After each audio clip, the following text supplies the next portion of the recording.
আরে দেখ, বাস এখনো আসেনি। মনে হয় বাসও বুঝে গেছে যে আজকে আমি অফিসে যেতে চাই না। বাস তোদের অফিসের গল্প শুনে আত্মহত্যা করতে চায় রে। হা হা হা, সত্যি।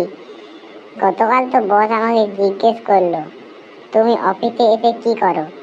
আমি বললাম, আপনার চোখের দিকে তাকিয়ে বোঝার চেষ্টা করি আপনি আজ খুশি না হতাশ। ওরে বাপরে, আমার বস তো আরেক কাঠি সরে বলল, তুমি কতক্ষণ অফিসে থাকো? আমি বললাম, যতক্ষণ ওয়াইফাই চলে। এই জন্যই আমাদের প্রমোশন হয় না। তবে তোর কথায় মনে পড়লো, গতবার আমার বাসায় ইন্টারভিউ নিতে এক আন্টি এলেন। বললেন, ছেলে কি করে? আমার মা বলল, ও এখনো চেষ্টা করছে। হা হা হা, চেষ্টা তো তোদের পরিবারের ঐতিহ্য।